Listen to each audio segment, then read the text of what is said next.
Welcome to MediJ classes. This is 8th lecture of coordination compound class 12th chemistry.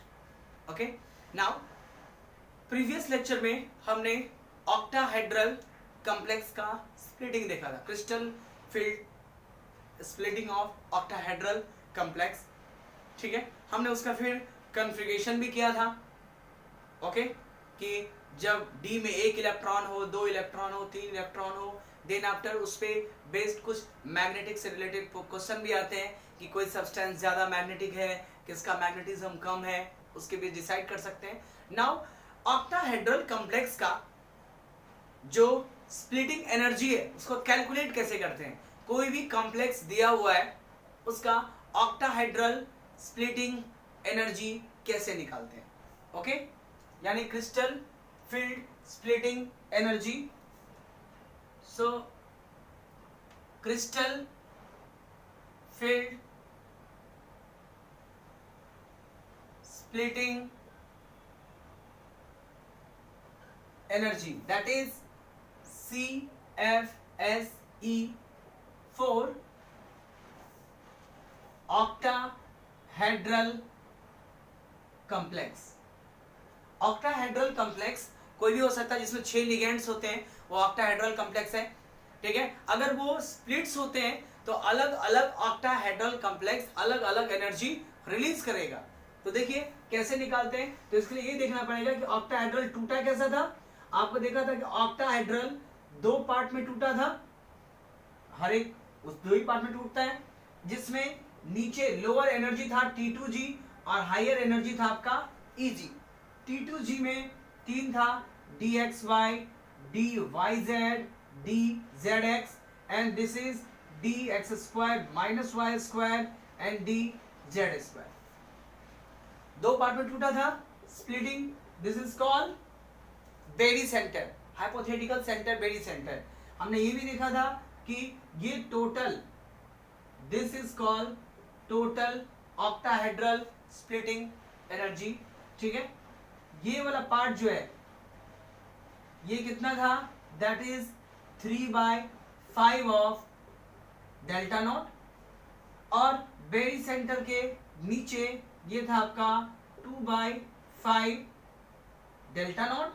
And बताया था कि ये आपका एक बेरी सेंटर यानी उससे ऊपर का एनर्जी पॉजिटिव लिया जाता है और इससे नीचे का एनर्जी नेगेटिव, यानी ये होता है आपका -2.5. सो ऑक्टाहेड्रल स्प्लिटिंग ये था. अब इसमें ऑक्टाहेड्रल स्प्लिटिंग एनर्जी निकालते कैसे हैं. सो CFSE इज इक्वल टू, देखिए ध्यान से कि इसमें वैल्यू कितना है T2G में -2/5, तो -2/5 डेल्टा नॉट इंटू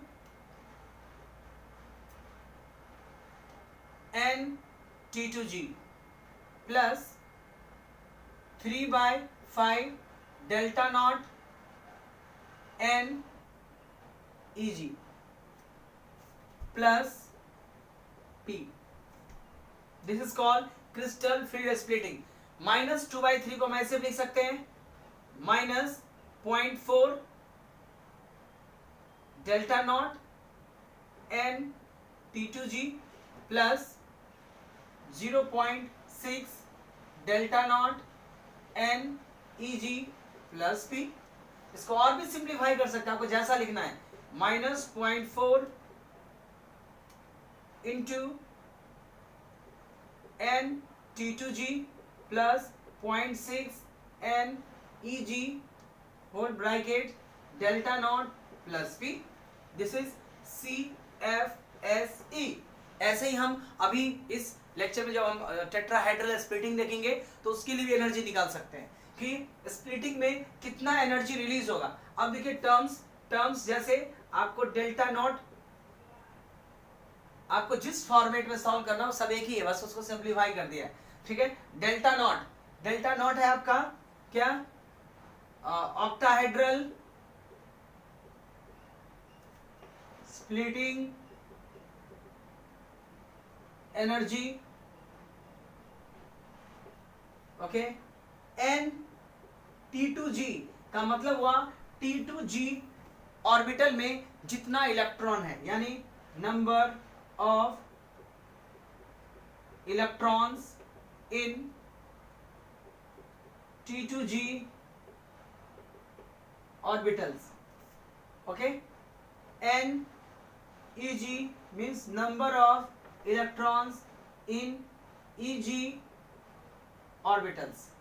Okay, और कोई unknown P is called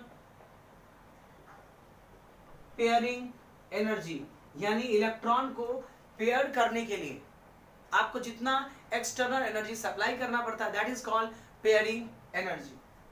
for example, जैसे मान लीजिए कि इसमें बताया था 3 है और इसमें आपका 2 है. सपोज कि यहाँ पे 3 इलेक्ट्रॉन है और यहाँ पे 3 इलेक्ट्रॉन है. ठीक है, तो अगर स्प्लिटिंग ऐसा हुआ है कि जिसके लोअर T2G में भी 3 इलेक्ट्रॉन है और आपके EG में भी 3 इलेक्ट्रॉन है, तो बताइए कि इसका CFSE कितना होगा. तो कोई प्रॉब्लम नहीं है. ये कितना, एग्जांपल के लिए CFSE ध्यान से देखिए कितना है, -0.4 into number of electron in T2G. तो T2G में कितना electron, 1 2 3 plus 0.6 into number of electron in EG. तो EG में नंबर ऑफ इलेक्ट्रॉन कितना है, 3. Delta naught plus P. Delta not और P का वैल्यू दिया रहेगा, बिकॉज ये एक्सपेरिमेंटल वैल्यू है, आप ऐसे डिफाइन कर सकते हैं. ठीक है, हर एक एक्सपेरिमेंटल वैल्यू दिया रहेगा, वैल्यू प्लेस कीजिए, CFSE निकल जाएगा. सो ये ऑक्टाहेड्रल के लिए था. नाउ अब हम पढ़ेंगे CFS, that is crystal field splitting in tetrahedral complex. देखिए टेट्राहेड्रल कॉम्प्लेक्स में CFSE कैसे फाइंड करते हैं. ओके, तो ये ऑक्टाहेड्रल के लिए CFSE कैलकुलेट करने का फॉर्मूला था. Now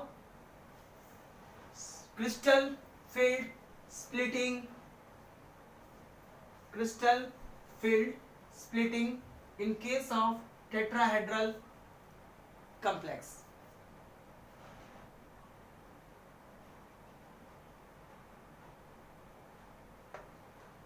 So next one is crystal field splitting in tetrahedral complex. Octahedral से थोड़ा सा डिफरेंट होता है. टेट्राहेड्रल कॉम्प्लेक्स का मतलब उसमें कितना नंबर ऑफ आपके इलेक्ट्रॉन्स होंगे, नंबर ऑफ इलेक्ट्रॉन्स का वैल्यू कितने, लिगेंड्स कितने होंगे. लिगेंड्स आपके होते हैं 4. टेट्राहेड्रल कॉम्प्लेक्स में लिगेंड्स होते हैं 4, जैसे ML4 कि आपका एक टेट्राहेड्रल कॉम्प्लेक्स है. नाउ ऑक्टाहेड्रल कॉम्प्लेक्स में लिगेंड्स, ऑक्टाहेड्रल कॉम्प्लेक्स में लिगेंड्स किस साइड से अप्रोच कर रहा था, along the axis. But in tetrahedral complex, tetrahedral complex में जो लिगेंड्स अप्रोच करता है वो इन प्लेन अप्रोच करता है. देखिए कैसे, इसमें जैसे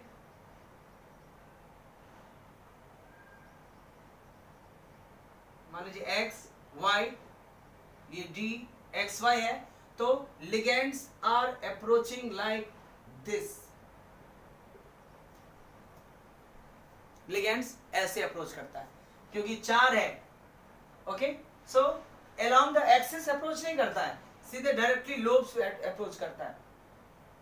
सिमिलरली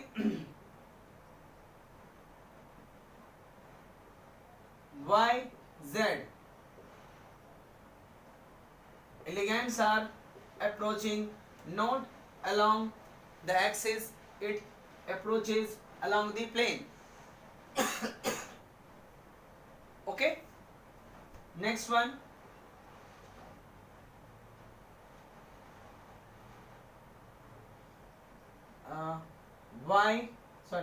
X Z.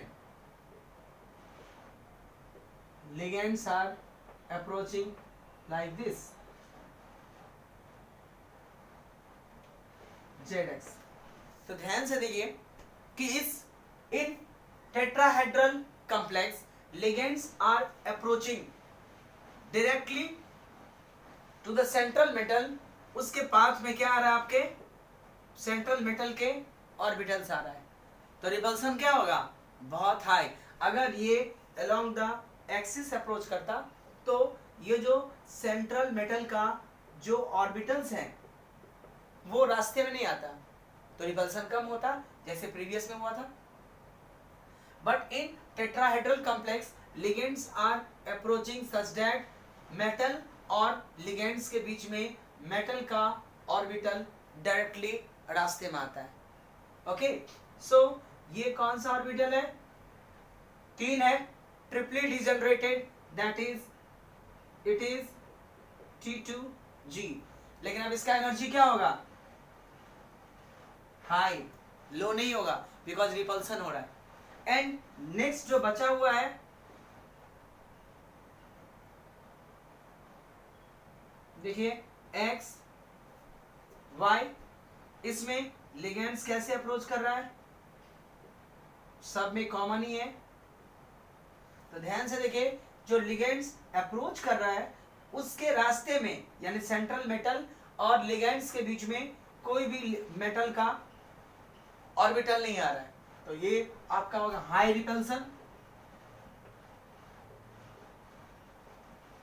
और इस केस में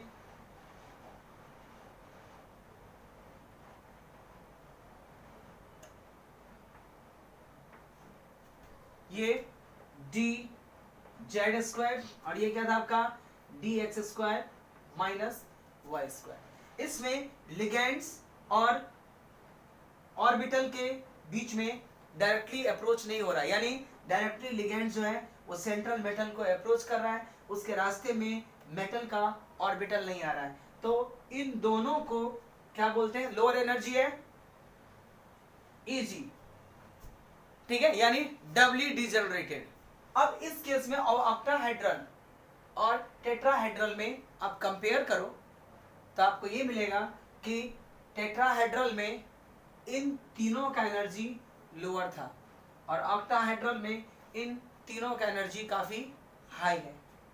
ओके, सो ये Eg higher energy state, sorry lower energy state हो जाएगा, और ये तीनों T2 जो हो जाएगा वो आपका हायर एनर्जी स्टेट। यानी ऑक्टाहेड्रल में स्प्लिटिंग कैसे हुआ था, Eg T2G, ये था आपका octahedral.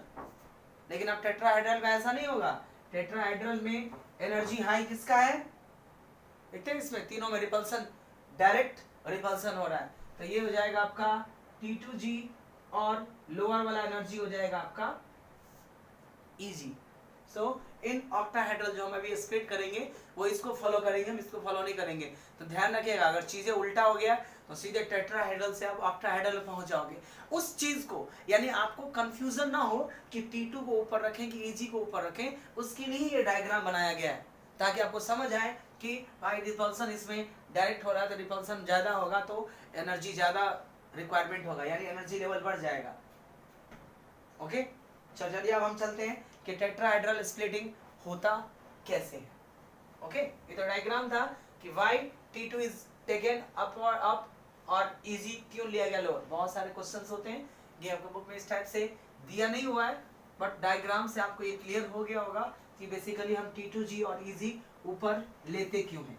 Okay, now next is tetrahedral splitting. तो देखिए स्प्लिटिंग कैसे होता है, तो जब नॉर्मली मेटल्स था, कोई लिगेंड्स नहीं था, तो dxy dyz dzx dx² minus y² and dz², पांचों के पांचों ऑर्बिटल का एनर्जी क्या होगा, लो होगा। एंड जब इसमें लिगेंड्स ऐड हुआ होगा तो इसका एनर्जी क्या हो गया होगा, बढ़ गया होगा। यानी अब जो पांचों के पांचों ऑर्बिटल्स हैं उसका एनर्जी जो है इंक्रीज हो गया, यानी अब यहाँ पे स्प्लिट होने के लिए पहुंच गया। ये कब एनर्जी है डी ऑर्बिटल? जब लिगेंड्स का इलेक्ट्रॉन एंटर हुआ। तो लिगेंड्स का इलेक्ट्रॉन एंटर होता है तो पहले बताया था कि उसके डीजेनरेसी जो होते हैं वो टूट जाता है। डीजेनरेसी टूटेगा मतलब दो पार्ट में टूट जाता है। तो एक चला जाएगा आपका, ये क्या हो जाएगा T2G, ट्रिपली जनरेटेड हाई एनर्जी, और इसमें आ जाएगा आपका EG, लोअर एनर्जी। ये आपका हाइपोथेटिकल सेंटर, उसको क्या बोलते हैं हम? Barycentre. This is hypothetical centre, हम एज्यूम करते हैं ऐसा कोई होता नहीं है, ठीक है। नाउ T2G में ट्रिपली डिजनरेटेड है तो इसमें 3 ऑर्बिटल्स आएंगे। कौन कौन सा? DXY, DYZ, DZX, और इस वाले में 2 आएंगे, that is DX² -Y² and DZ²। Okay, now ये जो एनर्जी का डिफरेंस है EG और T2G, इसको बोलते हैं टेट्राहेड्रल स्प्लिटिंग एनर्जी। ऑक्टाहेड्रल में डेल्टा O से इंडिकेट किया था, टेट्राहेड्रल में डेल्टा T से इंडिकेट किया। ओके, नाउ इसमें जो एनर्जी होगा वो 3 है तो 2/5 डेल्टा T पॉजिटिव, और ये वाला जो पार्ट है ये -3/5 डेल्टा T मैग्नीट्यूड में, ठीक है। बेरी सेंटर के नीचे है तो ये -3/5, माइनस ओनली इंडिकेट्स कि वो लोअर एनर्जी है, ठीक है, और ये ऊपर हायर एनर्जी स्टेट है। तो ये जो है वो आपका लोअर एनर्जी ऑर्बिटल्स है और ये आपका हायर एनर्जी ऑर्बिटल्स है। This is the splitting of tetrahedral complex. ये टेट्राहेड्रल कॉम्प्लेक्स का आपका स्प्लिटिंग आ गया। ओके, ठीक है, इसमें उसमें बिल्कुल ठीक अपोजिट का डिफरेंस है। नाउ अब देखते हैं कि इसका कॉन्फ़िगरेशन कैसे लिखते हैं। कॉन्फ़िगरेशन कैसे लिखते मतलब कि अगर इलेक्ट्रॉन्स एंटर होता है तो इलेक्ट्रॉन्स एंटर होने के बाद में वो कैसे मूव करेगा। इसमें इसका क्रिस्टल फील्ड स्प्लिटिंग एनर्जी कैसे फाइंड करेंगे। So crystal field splitting energy for tetrahedral, देखिए T2G में कितना है 2/5, मतलब 2/5 एन T2G प्लस इसमें कितना है -3/5 into number of electron in EG delta T plus P. This is crystal field splitting energy for octahedral complex. Okay, simplify करना है तो हम कर सकते हैं, विच इज इक्वल टू ये हो जाएगा 0.5 n T2G प्लस, मतलब माइनस हो जाएगा ये -0.6 n EG two delta T plus P। दोनों के दोनों केस हैं, आपको डेसिमल में सॉल्व नहीं करना, अब ये वाला प्रोसेस सॉल्व कर लो, कोई तकलीफ नहीं है। ओके, जिसमें सॉल्व करना है आप कर सकते हैं। So this is the crystal field splitting energy. Okay, now अब इसमें देखिए कि पहले 2 इलेक्ट्रॉन आएगा। अगर फर्स्ट 2 इलेक्ट्रॉन आया तो वो कहां जाएगा, लोअर एनर्जी में ही जाएगा, ठीक है। यानी पहला 2 इलेक्ट्रॉन आएगा तो इसमें जाएगा और इसमें जाएगा।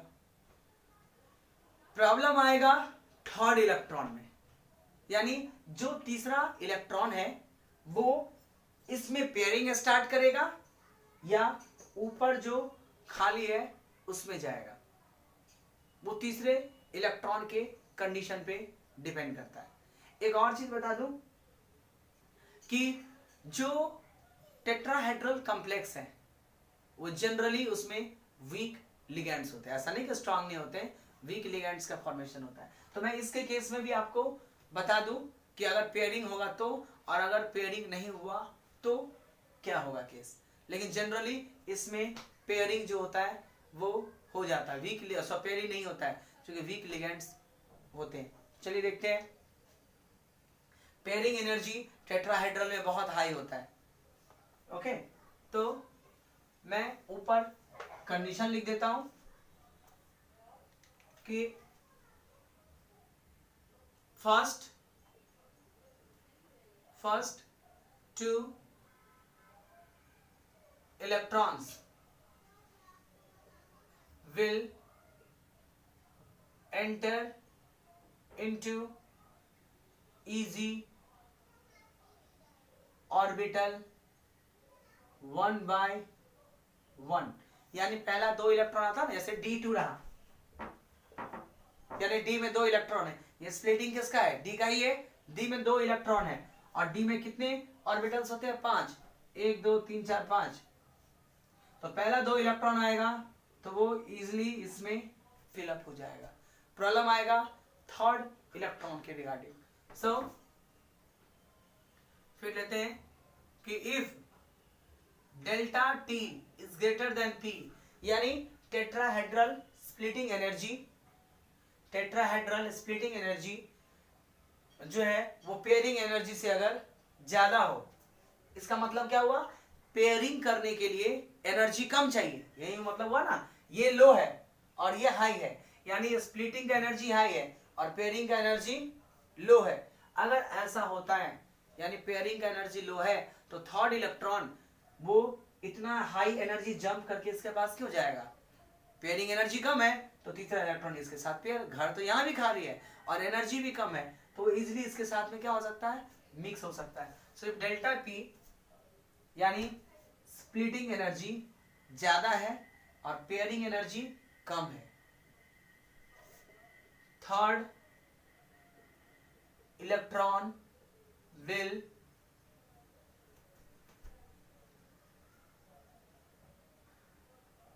पेयर्ड इन इजी ऑर्बिटल, यानी तीसरा इलेक्ट्रॉन जो होगा ना वो ऊपर नहीं जाएगा, इसके साथ में पेयरिंग हो जाएगा। फोर्थ वाला भी ऊपर नहीं जाएगा, नीचे में रह जाएगा। जब ये फील हो जाएगा तब फिर इसके रूल का कोई वैलिडिटी ही नहीं है, तब उसके पास ऑप्शन ही नहीं है, यानी कुछ भी करोगे तो ऊपर में ही जाएगा। लेकिन तीसरे और चौथे वाले के लिए ऑप्शंस हैं, ठीक है। सो अगर पेयरिंग का एनर्जी कम है यानी आपको इलेक्ट्रॉन को पेयर कर रखने में एनर्जी कम इन्वॉल्व हो रहा है, इन दैट कंडीशन वो पेयरिंग होगा, ऊपर नहीं जाएगा। तो इलेक्ट्रॉन इसका कॉन्फ़िगरेशन कितना हो जाएगा, सो कॉन्फ़िगरेशन हो जाएगा T2G0 EG3, यानी EG में 3 इलेक्ट्रॉन है, T2G में स्टिल 0 है। चलिए दूसरा कंडीशन लेते हैं कि इफ डेल्टा टी यानी पेयरिंग का एनर्जी अगर हाई होता है, अगर पेयरिंग का एनर्जी हाई हुआ तो क्या होगा। अगर पेयरिंग का एनर्जी हाई है मतलब आपको इलेक्ट्रॉन को पेयर करके रखने में ज्यादा एनर्जी देना पड़ रहा है और डेल्टा टी कम है यानी इसको जंप करना आसान है, जंप करने के लिए आपको एनर्जी कम चाहिए, यानी इलेक्ट्रॉन फिर पेयरिंग क्यों करेगा, सीधे जंप कर जाएगा। यानी इस केस में if pairing energy is more, so third electron will jump, third electron will jump into what, Eg, यानी अब थर्ड इलेक्ट्रॉन इसमें नहीं जाएगा क्योंकि डेल्टा टी का वैल्यू कम है। तो कॉन्फ़िगरेशन कितना होगा देखिए, सो कॉन्फ़िगरेशन जो होगा that is equal to delta T, sorry configuration हो जाएगा आपका T2G1। अब T2 में एक इलेक्ट्रॉन चला गया और Eg में कितना 2। This is the configuration. मैं भी इसका जैसे ऑक्टाहेड्रल में किया था वैसे मैं टेट्राहाइड्रल में भी कन्फिगरेशन लिख देता हूं ताकि आपको याद रहे वैल्यू। ओके, तो चलिए हम कन्फिगरेशन देख लेते हैं इसका, और मैं साइड में बना भी देता हूं ताकि आपको पता लगे कन्फिगरेशंस कैसे लिखते हैं ऑक्टाहेड्रल और ऑक्टाहेड्रल में तो ऑलरेडी हो गया था टेट्राहेड्रल में। ओके चलिए ठीक है। ओके, ये आपका टेट्राहेड्रल स्प्लिटिंग था, उसके अंदर में 2 केसेस, और उसके बाद मैं आपको इलेक्ट्रॉनिक कन्फिगरेशन लिखवा रहा हूं।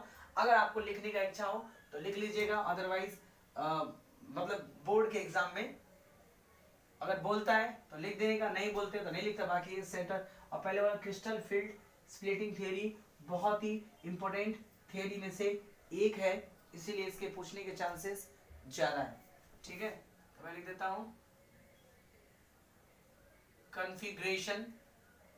ठीक है, उसके बाद अगर वीक लिगेंड्स में तो ओके, फिर म्यू स्ट्रॉन्ग लिगेंड्स जो बहुत ही रेयरली होता है टेट्राहेड्रल में, जनरली स्ट्रॉन्ग लिगेंड्स, और इसके लिए म्यू मतलब डाइपोल मोमेंट। देखिए डाइपोल मोमेंट के निकालने का फॉर्मूला होता है √n ऑफ n+2। n क्या है? Number of unpaired electron. अभी देख लीजिए,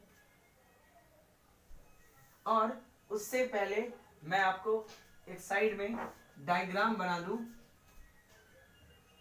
जिसमें कि आपको फिलअप करने में ही टेट्राहाइड्रल में क्या था, ऊपर में 3 था यानी T2G, और ये था आपका Eg, ताकि आपको डायग्राम से भी क्लियर कर सकूं। चलिए D1, D2, D3, D4, D5, D6, D7, D8, D9, D10 week ligands हैं। ठीक है, यानी अगर वीक लिगेंड्स के लिए क्या होता है, डेल्टा टी पेयरिंग नहीं कर पाता है, और स्ट्रॉन्ग लिगेंड में पेयरिंग एनर्जी कम होता है क्योंकि स्ट्रॉन्ग लिगेंड्स पेयर कर देता है। तो D1 हो तो 1 के लिए तो कोई प्रॉब्लम ही नहीं है। पहला Eg एनर्जी किसका लोअर है, Eg का। 1 और 2 के लिए तो कोई प्रॉब्लम नहीं है, चाहे स्ट्रॉन्ग लिगेंड्स हो वीक लिगेंड्स हो, उससे फर्क नहीं पड़ता है। यानी इसमें T2G0 Eg1, T2G0 Eg2, इसमें कोई प्रॉब्लम नहीं है। और इसमें नंबर ऑफ अनपेयर्ड इलेक्ट्रॉन कितना है, n का वैल्यू 1, n का वैल्यू 2, तो म्यू 1 के लिए कितना होता है 1.73, डाल के देख लीजिए 1.732 कैसे, इसमें 1 डालूंगा तो 1 × 1 + 2 यानी √3 जो 1.732 के आसपास होता है। यानी ये जो निकालते हैं ना म्यू का वैल्यू, वो याद नहीं रहे तो भी निकाल सकते हैं। n का वैल्यू 2 डालिए तो 2 × 8 के लिए सॉल्व होगा 2.84 आएगा, यानी ये हो जाएगा 2.84। 2 के लिए कोई प्रॉब्लम नहीं था, पहले 2 इलेक्ट्रॉन के लिए स्ट्रॉन्ग हो या वीक हो फर्क नहीं पड़ता है। इसके केस में भी आएगा आपका कितना, T2G0 Eg1, T2G0 Eg2, और म्यू का वैल्यू तो एज इट इज होगा 1.73 2.84। इसमें क्या क्या हो गया, 2 इलेक्ट्रॉन आ गया ना लास्ट में Eg। अब देखिए तीसरे इलेक्ट्रॉन की बात करो, तीसरे में कुछ प्रॉब्लम हो सकता है। अब इसमें क्या है, पेयरिंग एनर्जी ज्यादा है, पेयरिंग एनर्जी ज्यादा है मतलब पेयर करने के लिए ज्यादा एनर्जी चाहिए, तो पेयरिंग क्यों होगा, सीधे ऊपर शिफ्ट हो जाएगा। यानी इस केस में थर्ड इलेक्ट्रॉन यहाँ पे आ जाएगा, तो कॉन्फ़िगरेशन कितना हो जाएगा, T2 1 और इजी में ऑलरेडी कितना था, 2 था, तो अनपेयर्ड इलेक्ट्रॉन कितना हो गया, 1 2 3, 3 यहाँ रखोगे तो 4 3 जा 12, ऊपर 5 3 जा 15, 15 का रूट निकालोगे तो 3.87 या 3.9 के आसपास में आता है, ठीक है, 3.87।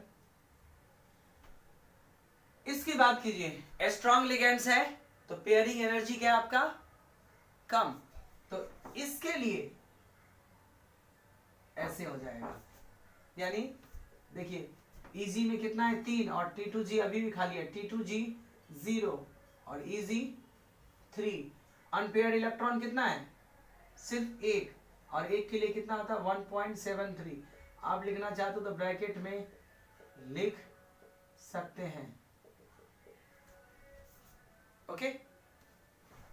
फिर इसकी बात करो, अब तो आसान, एक बार आपको पिछले बार भी समझा दिया था, अब तो आसान है, ये वीक लिगेंड्स है तो ऊपर शिफ्ट होता रहेगा, यानी एक इलेक्ट्रॉन यहाँ है, 4 है, तो अब मैं ऐसे लिख देता हूँ T2G 2, EG 2, N का वैल्यू 4, 1 2 3 4, N का वैल्यू 4 रखिए, 3.87 के आसपास, सॉरी जब N का वैल्यू 3 हो 4.90, रूट निकालना है, 4.90 आएगा, यहाँ रखेंगे 4, 4 इंटू 6, 20 अंडर रूट ऑफ 26, तो 9 के आसपास हुआ, सॉरी 5 के आसपास। चलिए अब वीक लिगेंड्स है, वीक लिगेंड्स क्या करेगा, चौथा इलेक्ट्रॉन है ना, तो T2G पेयरिंग एनर्जी कम है, 0 ही रहेगा, इजी 4, यानी ये भी भर गया, ये भी भर गया, तो N का वैल्यू कितना हो जाएगा 0, डायपोल मोमेंट 0, इजी है ना लिखना। अब 5 के बात करो, पांचवा इलेक्ट्रॉन, वीक लिगेंड्स, तो वीक लिगेंड्स एक देखिए 5 इलेक्ट्रॉन हो गया, वीक लिगेंड्स है, पेयरिंग नहीं करेगा, तो सीधे 5 जो 5 के 5 इसके पास हो गया, यानी इजी में T2G में कितना 3,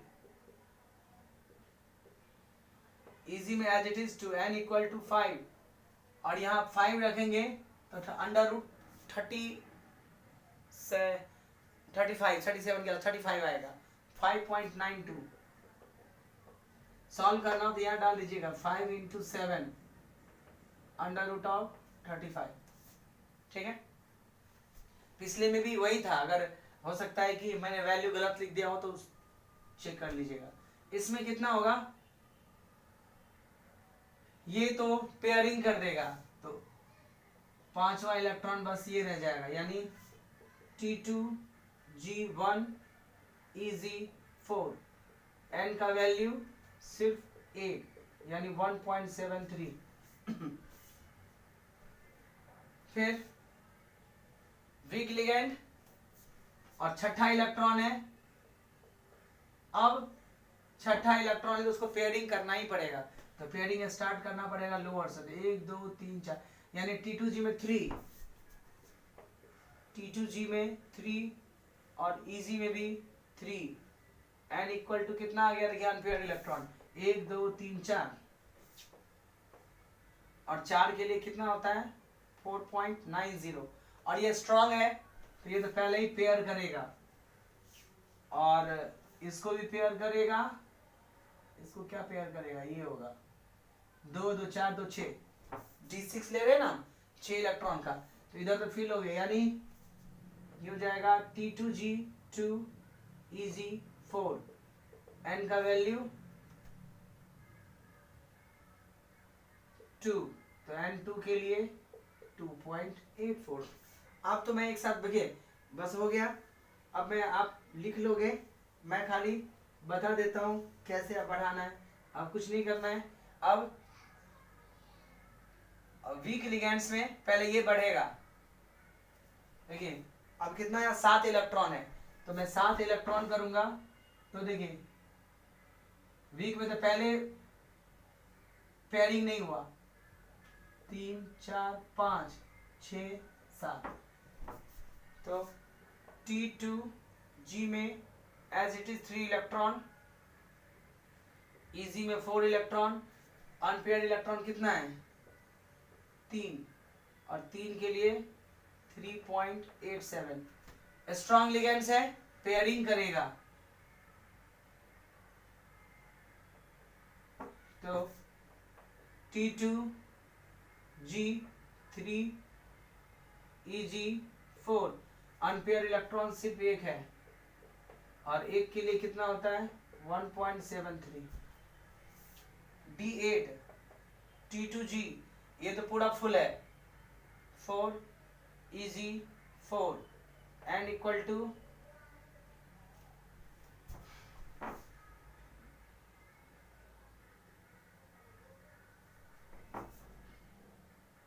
T2G वीक लिगेंड्स है ना, तो 2 2 4 3 7 1 8, n इक्वल टू 2, और n इक्वल टू 2 के लिए 2.84। वीक लिगेंड की, स्ट्रॉन्ग लिगेंड्स की बात करो तो स्ट्रॉन्ग लिगेंड्स जो है वो आपका पेयरिंग कर देगा, यानी T2G4 Eg4 n equal to 0, 0 बताया ही था, 8 9 10, दो देखिए इन तीनों में और इन दोनों में तो कोई डिफरेंस नहीं आएगा। चलिए 9 के लिए करते हैं, ये वीक लिगेंड्स है, तो 2 2 4 2 6, 2 2 4 2 6 7 8 9, एक ही बचेगा इसमें, तो T2G5 Eg4 n equal to 1, और n इक्वल टू 1 के लिए 1.73। इसकी बात करो तो T2G5 Eg4 5 इलेक्ट्रॉन, तो n का वैल्यू कितना आ जाएगा 1.73। और 10 की बात करो तो T2G6 Eg4 n equal to 0 0, T2G6 Eg4 n equal to 0 0. This is the configuration of octahedral complex. Octahedral complex का ये आपका configuration आ गया, ओके। अब देखिए इसके बेसिस पे कैसे क्वेश्चन आते हैं, एक हम क्वेश्चन कर लेते हैं, देन आफ्टर हम आगे प्रोसीड करेंगे कि कौन कौन सा ऐसा फैक्टर है जो क्रिस्टल फील्ड स्प्लिटिंग एनर्जी को इफेक्ट करता है, ओके। ये कॉन्फ़िगरेशन है, ये कॉन्फ़िगरेशन लिखना आना चाहिए, आ गया तो इसका मतलब है कि आपको टेट्राहेड्रल का कंसेप्ट समझ आएगा, ऐसा है। ठीक है, मोस्टली टेट्राहेड्रल में वीक लिगेंड्स होते हैं, और वीक और स्ट्रांग लिगेंड्स के हैं आपको पहले बताया, स्पेक्ट्रोकेमिकल सीरीज है, वो आपको ध्यान रखना पड़ेगा। वीक है तो पेयरिंग नहीं होगा, सॉरी वीक होगा तो पेयरिंग नहीं होगा, और स्ट्रांग है तो पहले पेयरिंग कीजिएगा, फिर बचे हुए इलेक्ट्रॉन को ऊपर शिफ्ट कीजिएगा, सिंपल सा कंसेप्ट है, ओके। तो मैं इसको रफ कर दे रहा हूं, ओके।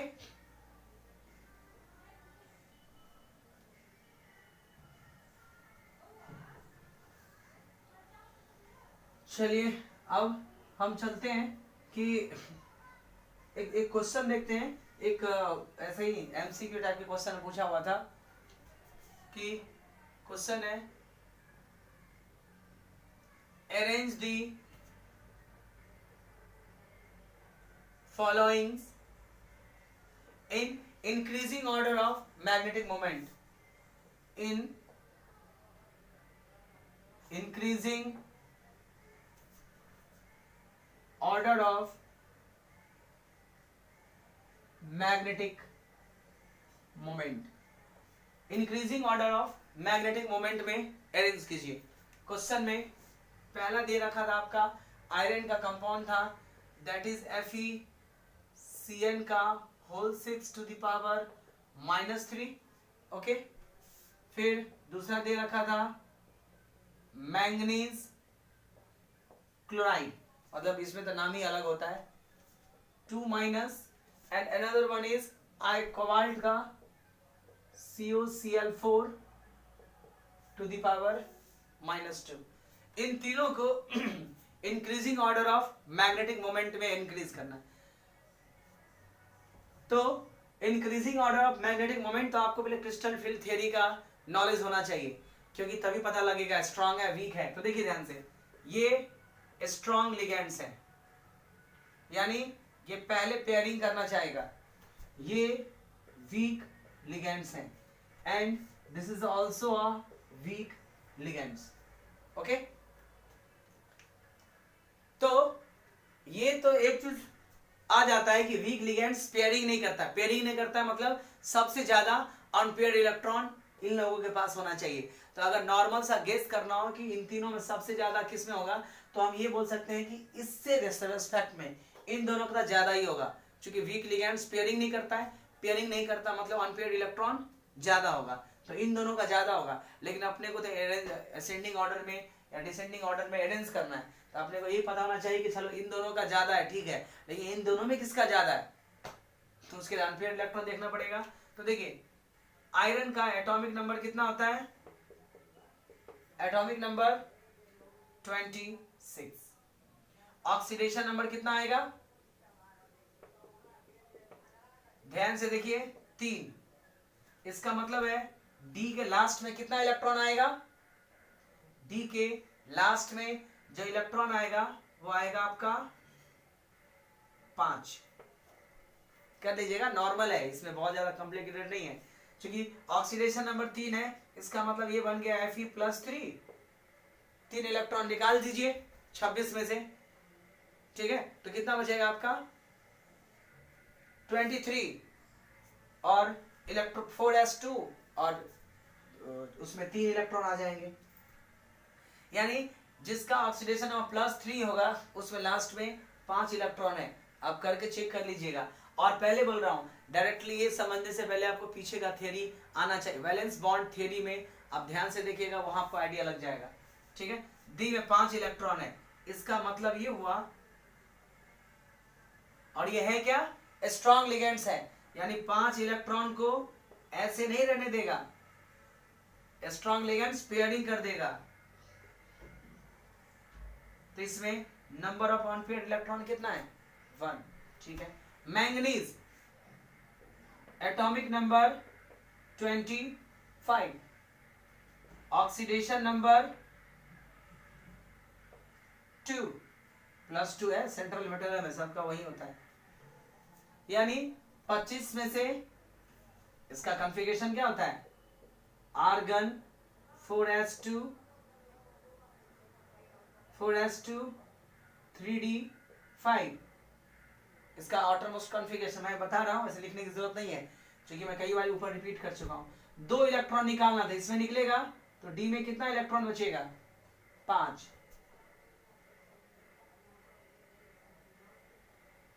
और ये कौन सा वीक लिगेंड है, यानी पेयरिंग तो नहीं ही कर पाएगा, नो पेयरिंग टेक प्लेस। तो एन का वैल्यू कितना निकलेगा, 5। ओके, कोबाल्ट फेको यानी 27, एटॉमिक नंबर 27, ऑक्सीडेशन नंबर निकाल लीजिए, 2 आएगा। अगर कॉन्फ़िगरेशन देखना चाहो तो 4s2 27 है, तो डी में 7, जितने ये रहता है डी में उतना ही इलेक्ट्रॉन, 25 था तो 5, ठीक है। और इसका कॉन्फ़िगरेशन लिखो मैं, तो ये आएगा आर्गन 4s2 d6, 2 इधर से निकाला, 1 इधर से निकाला, इसीलिए 5 बचा, ठीक है। अब इस ऑक्सीडेशन नंबर 2 है, तो मतलब 2 इलेक्ट्रॉन निकाल देना है, 7 इलेक्ट्रॉन डी में बचा। और है क्या वीक लिगेंड्स, 1 2 3 4 5, 7 इलेक्ट्रॉन है, पेयरिंग नहीं भी करेगा तो भी 2 पेयर रखना ही पड़ेगा। एन का वैल्यू कितना निकल गया, 3। अब देखिए सबसे ज्यादा अनपेयर इलेक्ट्रॉन कितना है, इसका मैग्नेटिक मोमेंट कितना निकलेगा, √1 ऑफ 1 + 2। इसका म्यू का वैल्यू √1 + 5 × 5 + 2, और इसका √3 ऑफ 3 + 2। सबसे ज्यादा किसका, इसका है, उसके बाद इसका है, उसके बाद इसका है, यानी 2 आपको इंक्रीजिंग ऑर्डर बताना है, तो सबसे कम हो गया आपका μ1, फिर ये μ1 है, इसको μ2 मान लीजिए, μ3 मान लीजिए, उसके बाद में आपका है μ2 सॉरी μ3 और ये μ1। बहुत आसान है, लेकिन इस सबसे पहले आपको वैलेंस बॉन्ड थ्योरी में कि ऑक्सीडेशन नंबर कितना आएगा, इलेक्ट्रॉन कहाँ से निकलता है, उसका कंसेप्ट क्लियर। बेसिकली है क्या कि अगर इससे पहले का कंसेप्ट आपका क्लियर है तो ये सब तो बहुत इजी बात है, 2 मिनट में लगेगा समझाने में, इतना टाइम लगा। अगर आप एक्सपर्ट हो जाओगे तो तुरंत एमसीक्यू फॉर्मेट में आएगा, तुरंत बता सकते हो आप किसका ऑक्सीडेशन स्टेट क्या होगा। ओके, तो ऐसे क्वेश्चंस आते हैं किस पे, क्रिस्टल फील्ड पे। या तो क्रिस्टल फील्ड स्प्लिटिंग एनर्जी निकालो, या फिर आप ये वाला पोर्शन ऐसे दे देगा, बोलेगा बताओ कॉम्प्लेक्स कंपाउंड है, इसका किसका मैग्नेटिक मोमेंट ज्यादा होगा, तो magnetic moment directly proportional to number of unpaired electron, number of unpaired electron निकालने का तरीका होता है। ये कंप्लीट हो गया, ठीक है। So this is the question that is based on crystal field splitting, crystal field splitting पे। तो सबसे पहले कौन पेयरिंग करेगा नहीं करेगा वो कर सकते हैं। अगर ये सब नहीं भी आया तो थोड़ा सा दिमाग लगाओगे कि ये आपका जो है वो वीक लिगेंड्स है, तो इसमें अनपेयर्ड इलेक्ट्रॉन होने के चांसेस ज़्यादा है, तो इनका तो ज़्यादा ही होगा। और अगर एमसीक्यू क्वेश्चन है तो इन में थोड़ा सा अरेंज कर लीजिए, आ जाएगा। नहीं और कैलकुलेट करने आता है तब तो एग्जैक्टली आएगा, गलत होने के तो चांसेस ही खत्म हो जाता है। ओके, ये चलिए हो गया। अब हम देखते हैं कि क्रिस्टल फील्ड स्प्लिटिंग एनर्जी, यानी जो डी ऑर्बिटल्स टूटता है, डी ऑर्बिटल जो ब्रेक होता है, वो कौन कौन से फैक्टर्स पे डिपेंड करता है। यानी अपने को कैसे पता लगेगा कि जैसे 4 कंपाउंड दे दिया और बताओ कि सबसे ज्यादा जो crystal field splitting energy CFSC है वो किसका ज्यादा है, तो उसके लिए हम 3-4 फैक्टर्स पढ़ेंगे। So now we will study the factors on which splitting energy depends. Okay, चलिए मैं रफ कर देता हूं, ध्यान रखिएगा ऐसे क्वेश्चन को कैसे सॉल्व करते हैं, इस टाइप से सॉल्व करना आपको। ओके, चलिए नेक्स्ट वन इज, ऐसे ही ऑक्टाहेड्रल में भी आ सकता है। नाउ द फैक्टर्स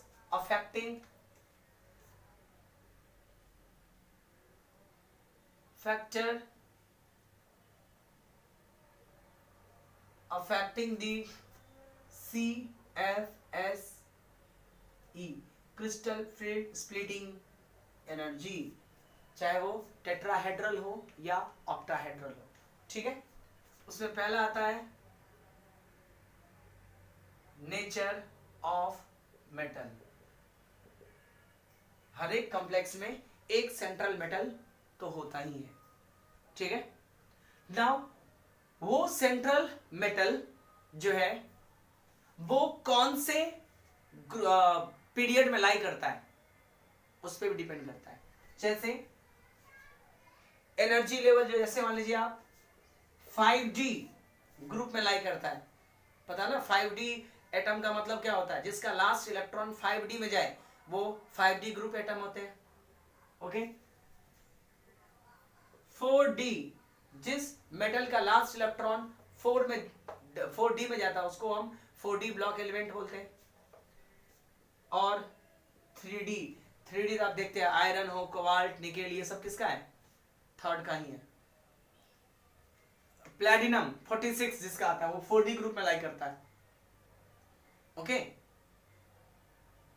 जो आप कोबाल्ट निकेल पढ़ते हो वो इसमें आता है। तो ऐसा एटम जिसका लास्ट इलेक्ट्रॉन 3D में जाता हो उसको 3D ऑर्बिटल एलिमेंट, यानी 3D ऑर्बिटल एलिमेंट हो गया, जिसका 4D। इसका मतलब हुआ कि अगर कोई ऐसा सेंट्रल मेटल है जिसका लास्ट इलेक्ट्रॉन 5D में जाता है, यानी इसका मतलब एटॉमिक नंबर बहुत आगे तक, एटॉमिक नंबर आपका 56 या उससे ऊपर, तो इन दैट कंडीशन जो, जैसे मान लीजिए कि प्लैटिनम है सेंट्रल मेटल और एक कोबाल्ट है, यानी कोबाल्ट का एक कॉम्प्लेक्स है और एक प्लैटिनम का कॉम्प्लेक्स है, बोलेगा दोनों में क्रिस्टल फील्ड स्प्लिटिंग एनर्जी किसका ज्यादा होगा, तो प्लैटिनम का। क्यों? क्योंकि ये 4D में लाई करता है और ये 3D में लाई करता है। तो जो metals central metal 5D group में लाई करता है, यानी 5D वाले अब पीडीएन में लाई करता है, उसका स्प्लिटिंग एनर्जी 4d से ज्यादा, 4d वाले का 3d से ज्यादा। ओके, तो अब इसके बेसिस पे भी आप जज कर सकते हैं कि कौन से कंपाउंड का, कॉम्प्लेक्स कंपाउंड का एनर्जी का वैल्यू जो है वो आपका ज्यादा होता है। फिर दूसरा आपका oxidation number, oxidation number of central metal atom. ठीक है, यानी जिसका ऑक्सीडेशन नंबर, यानी सेम टाइप के कंपाउंड है लेकिन एक में ऑक्सीडेशन नंबर कम है, एक में ऑक्सीडेशन नंबर ज्यादा है, तो जिस कॉम्प्लेक्स कंपाउंड में सेंट्रल मेटल का ऑक्सीडेशन नंबर ज्यादा होगा उसके टूटने से एनर्जी ज्यादा रिलीज होता है। यानी जो आपका क्रिस्टल फील्ड स्प्लिटिंग एनर्जी होता है डायरेक्टली प्रोपोर्शनल होता है oxidation number of, oxidation number of central metal atom. Example देख लीजिए, FeCN का होल 6 टू द पावर -3 है और एक है FeCN whole 6 to the power -4। Oxidation number किस में ज्यादा होगा? इसका ऑक्सीडेशन नंबर निकलेगा +3, निकाल लीजिए। इसका, इसमें इसका ऑक्सीडेशन नंबर निकलेगा 4 है तो +2। इसका मतलब है कि इस कॉम्प्लेक्स का जो टूटेगा तो क्रिस्टल फील्ड एनर्जी ज्यादा होगा और इस कॉम्प्लेक्स का क्रिस्टल फील्ड एनर्जी का वैल्यू क्या होगा आपका? कम होगा। So crystal field energy is more, crystal field energy is less.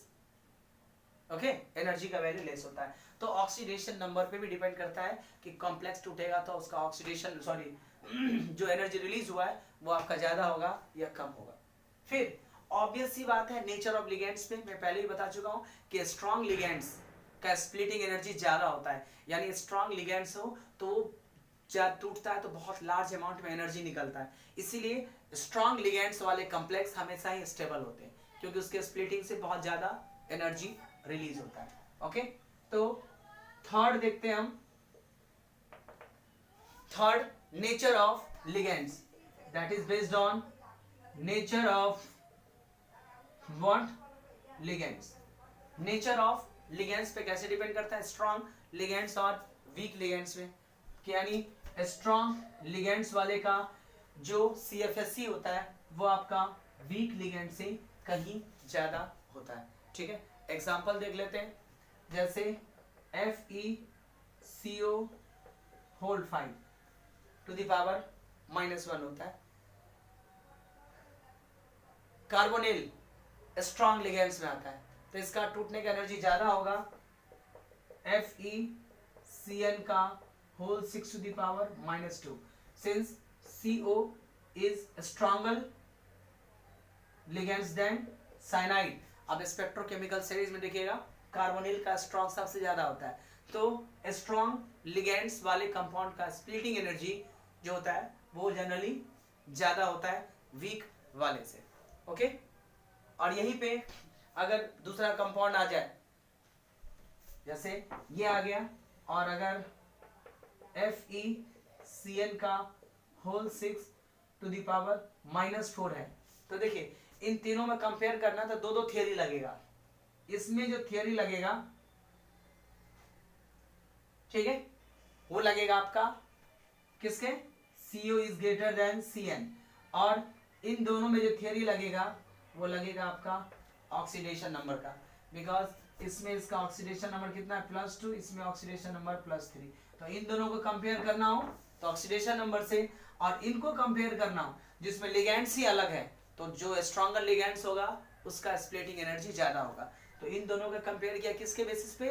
Strong ligands के बेसिस पे, और इन दोनों का कंपेयर किया on the basis of oxidation number method पे।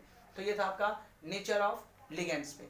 ठीक है, फिर आपको पता है कि सबसे ज्यादा स्प्लिटिंग किसका होता है? टेट्राहेड्रल या ऑक्टाहेड्रल का? ऑक्टाहेड्रल का। क्यों? 6 लिगेंड्स होते हैं। 6 लिगेंड्स होंगे तो मतलब 12 इलेक्ट्रॉन एक लिगेंड्स एक पेयर का डोनेट करता है ना, इसका मतलब हुआ कि रिपल्सन बहुत हाई होगा। तो हमेशा ही जो आपका ऑक्टाहेड्रल कॉम्प्लेक्स है, ऑक्टाहेड्रल कॉम्प्लेक्स का स्प्लिटिंग एनर्जी टेट्राहेड्रल से हमेशा ही ज्यादा होता है। ओके, तो नेक्स्ट हम देख लेते हैं नेचर ऑफ कॉम्प्लेक्स, यानी fourth one is what, nature of complex. Octahedral, octahedral का CFSE crystal field splitting energy is always greater than tetrahedral.